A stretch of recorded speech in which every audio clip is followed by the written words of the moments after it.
ते पुस्तकाचं आहे, एक मराठीमध्ये आहे, त्याचं नाव आहे कॉर्पोरेटला राम राम आणि शेतीला सलाम. हे मी टाकलं, ते इंग्लिशमध्ये लिहिलं होतं आणि त्याचे मराठीमध्ये संवाद. इंग्लिश पुस्तकाचं नाव आहे बुक ओव्हर मायक्रोचिप्स. ओके, माझं नाव व्यंकट अय्यर आणि आता माझं लांब ओळख झालं आहे, तर जास्त काही मी सांगत नाही. आणि मला आता इकडे समीर आज नाही आहे, पण समीरनी सांगितलं होतं पत्रकारिताबद्दल तुम्ही बोला जरा. तुम्हाला एक लहानसं गोष्ट मी सांगतो. लहानपणीपासून आमच्या घरी 2 न्यूजपेपर यायचे सकाळी. पप्पा घेऊन यायचे, 2 न्यूजपेपर यायचे सकाळी. आणि लहानपणीपासून आमची सवय झाली होती ते न्यूजपेपर बघायचे. सकाळी उठलं की ती घंटी कधी वाजेल ते बघायचं.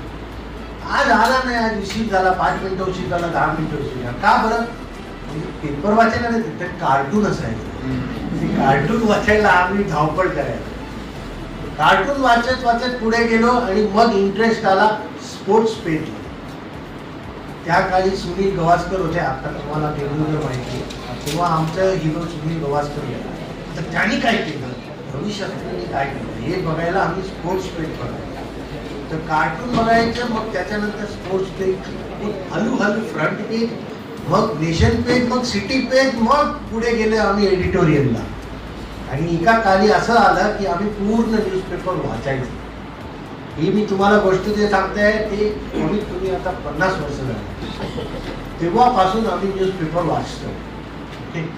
असो, आता आपले जे गुरुजी आहे बालशास्त्री जांभेकर, त्यांनी 1982 मध्ये एक वृत्तपत्र काढलं होतं. 1832 मध्ये वृत्तपत्र काढलं होतं. त्याचं नाव दिलं होतं दर्पण. त्याचं नाव दिलं होतं दर्पण. दर्पण म्हणजे काय? आरसा.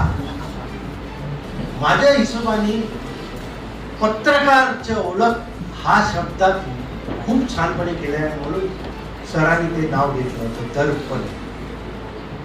पत्रकार आरसा आहे. पत्रकार आरसा आहे. आरसामध्ये तुम्ही बघितलं तर तुम्हाला काय दिसेल? फक्त सत्य दिसेल. सकाळी उठून तुम्ही आरसामध्ये बघितलं आणि तुमच्याकडे केस नाही, तो तुम्हाला केस दाखवणार नाही. दाखवणार नाही, दाखवणार. तो फक्त सत्य दाखवतो, म्हणून त्याला सांगतात दर्पण. हा आरसा आतापर्यंत खूप छान होता, पण आता खूप थोडंसं वर्ष झालंय मी बघत येतोय, समजा नाही 10-15 वर्ष झालंय, हा आरसा थोडंसं तिरखा झाला. आरसाच्या समोर आपला सरकार असू दे, विपक्ष असू दे, नेता असू दे, समाजसेवक असू दे किंवा साधारण माणूस असू दे, तो सत्यच दाखवणार आणि खरंच दाखवणार. पण आता थोडस फरक झालाय. आपला आरसा तिरक झालाय आणि फक्त सरकार आणि मोठे मोठे लोक बोलतात तेच दाखवतो. आम साधारण माणूस गायब झाला, दिसतच नाही आरसामध्ये. आणि माझा एकच विनंती आहे की पत्रकार लोक ते अगोदर तुम्ही करत होते ते सामान्य माणसाचे जे अडचण आहे, जे वेदना आहे, हे मोठे लोक सांगतात ते पण पाहिजे आपल्याला. हे असं करतो, तसं करतो, एवढं पैसे टाकलं, एवढं बजेट केलं, हो ते पण तुम्ही लिहा. पण हे साधारण माणसाचं जे इमेज होता आरसामध्ये ते नका काढू. ते नका काढू, कारण त्याची जी वेदना आहे त्याच्यामुळे बाकी लोक जिवंत आहे. नाही यांचे काम काय आहे? सगळे खुश आहे तर आपल्याला हे कशाला पाहिजे? नको ना आपल्याला, सरकारच नको. सगळे तर खुश आहेत. तर सरकार आहे कोणासाठी? सरकार आहे आपल्यासाठी, आम माणूससाठी. आणि आम माणूसच्या वेदना त्यांच्या कानापर्यंत आणि त्यांना लाज येऊपर्यंत कोण पुढे आणतो? एकच माणूस, आणि तो आहे पत्रकार. तिथपर्यंत तो करत नाही, तिथपर्यंत सामान्य माणसाचं काही नाही होणार.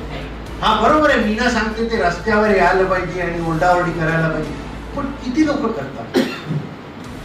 एक तर ते घाबरतात, नाहीतर त्यांच्याकडे टाइम नाहीये, नाहीतर त्याचं का आमच्या गावात झालंय त्याचं हे पहिल्यापासून असंच आहे. त्यांना इंटरेस्टच नाहीये पुढे चेंज करायचं. काय त्यांना वाटतं की नाही होणार, हे कधी होणारच नाही, असं झालंय.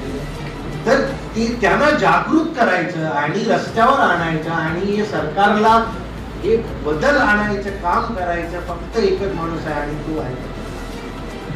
आज आपण ऐकलं ते सरांनी सांगितलं तसं 2-3 पत्रकारांना आपण सन्मानित पण केलं, फार छान काम केलं.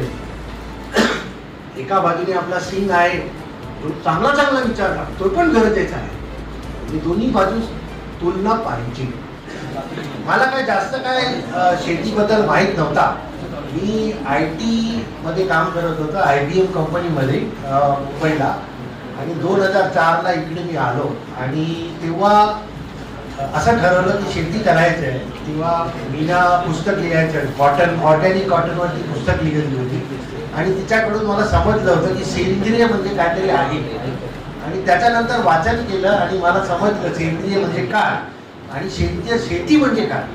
आणि आपला जे करंट शेती आहे त्याच्यामध्ये एवढं विष आणि एवढं केमिकल्स वापरतात आणि त्याच्यामुळे आपल्या आरोग्यावर किती नुकसान होते हे मी वाचलं. आणि मला असं वाटलं की मग सेंद्रिय शेती करायला पाहिजे. 2004 पासून मी इकडे 4 एकर जमिनीवर सेंद्रिय शेती करतो.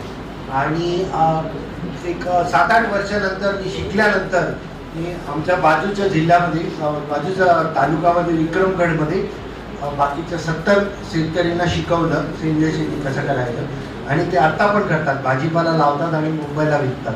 मी जास्त विकत नाही आता, कारण आम्ही इकडेच राहतो, आमच्यासाठीच लावतो. आणि जे थोडंफार जास्त असलं ना ते कुठे दुकानवाल्याला देऊन टाकतो. असं रिटेल सेल्स आम्ही करत नाही आता, कारण आम्ही मुंबईला जात नाही आता. हे आमच्या सेंद्रिय शेती. आणि सेंद्रिय शेती हा आता गरजेचा म्हणजे एकदम गरजेचं आहे की सगळे शेतकरी सेंद्रिय शेतीच्या तर्फे वळायला पाहिजे. जसं मीनाने सांगितलं क्लायमेट चेंजमध्ये खूप नुकसान होत चालू आहे. आणि दरवर्षी शेतकरी नुसतं सांगतो कॉम्पन्सेशन पाहिजे आणि आपले सरकार पण डिक्लेअर करतो, देतो नाही देतो काय करतो. But that is not the solution. त्याच्याने काही नाही होणार. आता तुम्ही बघा यावर्षी ते डिक्लेअर केलं आहे 4,000 रुपये आणि 8,000 रुपये हेक्टरी. ते काय कॉम्पन्सेशन आहे, त्याच्यात किती निवड येणार आहे. आणि ते तुम्ही 1 हेक्टर भात लावलं तर तुम्हाला किती भात मिळेल तुम्हाला माहिती आहे का? फक्त 8,000 रुपये. आणि तुम्ही आता दुकानात गेलं तांदूळ घ्यायला, तुम्हाला 60 रुपयाच्या खाली तुम्हाला तांदूळ नाही मिळणार. तर ही 8,000 रुपये शेतकरीला किती दिवस चालणार आहे? तर हे सगळं पॉलिटिक्स आहे. ते नुसतं ते ॲक्च्युअल कॉम्पन्सेशन नाही. It is nothing to do with compensation. ते असंच देतात आणि ते समोरच्या माणूसला माहिती आहे काय नाही आहे, जेवढं मिळते ते घे, तो गपचूप घेतो. आणि ॲक्च्युली हे फार कमी आहे. तर सेंद्रिय शेती केलं तर तुमचं इनपुट कॉस्ट कमी होईल, तुमचं जे केमिकलचं कॉस्ट कमी होईल, तर तुमचं नुकसान तरी कमी होईल आणि उत्पादन पण एवढं काय कमी येत नाही, करू शकतो. तर आता काय शेतकरी करतात काय बस एवढंच मला सांगायचं होतं.